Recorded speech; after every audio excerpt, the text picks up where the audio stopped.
Kalau kita berbicara Tiongkok terkait dengan sosial kemasyarakatan, mungkin yang akan terbesit adalah banyak terkait dengan sistem kredit sosial. Kredit sosial ini bukanlah data yang dapat diakses secara umum atau bahkan diketahui oleh pribadi, individu yang bersangkutan. Kredit sosial ini adalah parameter yang digunakan untuk melakukan penilaian ataupun scoring terhadap seseorang. Misalnya dalam hal kriminalitas. Ya tentu di Tiongkok kriminalitas juga ada, sama seperti di banyak tempat di dunia, bahkan di negara kita sendiri kan. Misalnya para koruptor atau orang-orang para pelaku tindak pidana. Predikat tersebut didapatkan berdasarkan tindak pidana yang dilakukan oleh masing-masing individu sesuai dengan temuan ataupun fakta yang didapati oleh sistem pengawasan sosial yang dimiliki negara Tiongkok. Dan tindakan kriminal tersebut dapat mengurangi skor kredit sosial setiap individu. Sebaliknya, perilaku baik seperti ikut serta dalam kegiatan amal ataupun mendonorkan darah dapat menambah skor tersebut. Jadi, sistem kredit sosial memang bergantung pada perilaku setiap individu. Kalau berlaku baik, skor bertambah, kalau berlaku buruk, pastinya akan berkurang.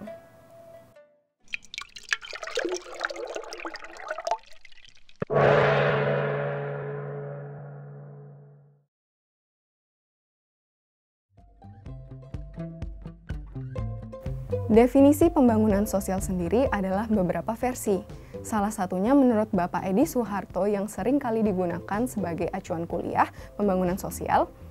Pembangunan sosial adalah pendekatan pembangunan yang bertujuan meningkatkan kualitas kehidupan manusia secara paripurna, sehingga ada pemenuhan secara ekonomi dan sosial. Terutama dalam hal ini, keadilan sosial yang diseimbangkan dengan pertumbuhan ekonomi. Sejak pembangunan Tiongkok zaman Mao Zedong dan Deng Xiaoping yang mengedepankan pembangunan ekonomi dan mengesampingkan pembangunan sosialnya, banyak pahit getir yang muncul. Hal tersebut harus bisa menjadi pelajaran bagi Indonesia ataupun negara-negara berkembang lainnya. Karena bagaimanapun juga pembangunan ekonomi tanpa pembangunan sosial, ibarat sayur tanpa garam yang tidak lengkap kesempurnaannya. Salah satu dampak pembangunan ekonomi yang mengesampingkan pembangunan sosial adalah kemasyarakatan, yaitu berkurangnya nilai-nilai budaya luhur yang sebelumnya ada. Seperti contoh, dahulu masyarakat akan dengan sukarela untuk menjaga keamanan lingkungannya dengan cara bergiliran atau biasa disebut ngeronda. Namun sekarang masyarakat lebih memilih untuk mempekerjakan satpam. Hal tersebut disebabkan oleh banyaknya faktor, seperti semakin berkembangnya teknologi yang membuat hal apapun menjadi mudah sehingga mendorong individualisme.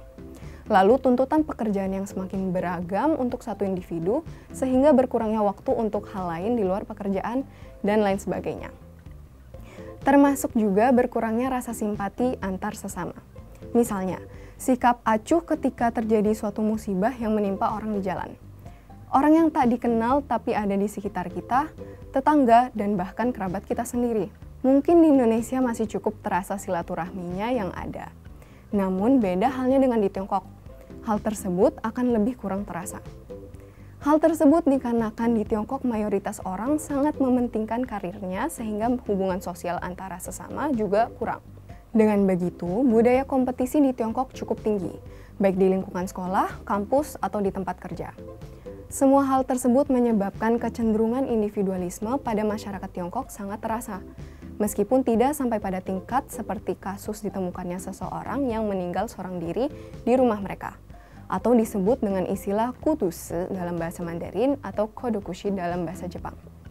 Sebenarnya semua hal ini juga tergantung pada lokasi, di mana berkurangnya nilai kemasyarakatan itu banyak ditemukan di kota-kota besar ataupun kota yang sudah lebih berkembang. Pada kota kecil ataupun desa, nilai-nilai kemasyarakatan masih dapat kita rasakan dengan mudah, seperti digambarkan pada film Mulan, di mana pada film tersebut digambarkan rumah Tulo yang berbentuk lingkaran, yang pada umumnya rumah tersebut dihuni oleh beberapa keluarga sekaligus. Hal ini juga dapat ditemukan di Indonesia, di mana banyak rumah adat di Indonesia yang diperuntukkan untuk lebih dari satu keluarga, seperti rumah betang atau lamin di Kalimantan. Di Tiongkok sendiri, soal kohesi sosial tidak ada masalah di level keluarga masing-masing. Karena seperti halnya di Indonesia, berbakti kepada orang tua, bahkan berbakti kepada leluhur, itu merupakan ajaran yang terus diwariskan hingga saat ini. Pemenuhan fasilitas penunjang pembangunan sosial dari segi infrastruktur di Tiongkok cukup merata.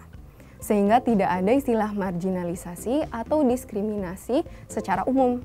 Hal tersebut terlihat dari banyaknya pembangunan museum, perpustakaan publik, kampus-kampus yang modern yang memiliki fasilitas yang seragam, dan fasilitas infrastruktur untuk para difabel. Di mana pembangunan museum dan perpustakaan publik merupakan hal yang sangat penting bagi pembangunan sosial, karena masyarakat dapat mengakses pendidikan secara tidak terbatas dan diperuntukkan untuk masyarakat umum sehingga siapa saja dapat mengakses pendidikan tanpa terkecuali. Hal ini merupakan implementasi keadilan sosial yang negara Tiongkok lakukan. Di Tiongkok, perpustakaan di kampus terbuka 24 jam setiap hari, di mana hal tersebut dilakukan karena memang banyak pelajar yang membutuhkan ruang dan kondisi yang ideal untuk belajar. Sehingga kampus memberikan kebijakan perpustakaan yang selalu terbuka untuk mengakomodir kebutuhan pelajar tersebut. Perhatian kepada disabilitas juga sangat baik, dengan angka disabilitas tahun 2021 di Tiongkok sangat besar sebesar 85 juta orang menurut website cencan.com. Dibandingkan dengan Indonesia yang hanya sekitar 5 juta orang menurut data PBB. Dengan angka yang sangat besar, pemerintah Tiongkok berupaya dengan keras untuk meratakan tingkat pendidikan, kesempatan bekerja, serta kesempatan berkehidupan yang layak. Di Tiongkok sendiri, Undang-Undang Perlindungan Disabilitas sudah ada sejak tahun 1990, di mana di Indonesia undang-undang tersebut baru ada pada tahun 2016. Ini merupakan contoh perbedaan kebijakan yang sangat besar dari segi lini masa. Yang tidak terasa, di Indonesia adalah intervensi pemerintah sampai sedetil dan sekomprehensif mendukung implementasi kebijakan-kebijakan sosial. Masyarakat cenderung mencari bentuk-bentuk kohesi sosialnya sendiri. Itu pun kebanyakan karena akar sejarah, baik itu suku bangsa ataupun hasil akulturasi asimilasi budaya yang dulu banyak terjadi. Di pemerintah Indonesia, dalam hal ini peran eksekutif cenderung menikmati bagaimana masyarakat madani di Indonesia seperti berjalan secara autopilot. Terbukti dengan masih besarnya nilai gotong royong yang dianut, di mana pemerintah seringkali tidak hadir di tengah-tengah masyarakat. Sehingga upaya swadaya masyarakat sering menjadi solusi jangka pendek menyelesaikan isu-isu di tengah masyarakat. Namun, untuk menjadikan pembangunan sosial, tentu pemerintah baik pusat maupun daerah juga harus bisa lebih meningkatkan kinerjanya untuk memperbaiki kontribusi kehadirannya di tengah masyarakat. Karena hal ini juga berkesinambungan dengan pembangunan ekonomi dan keadilan sosial.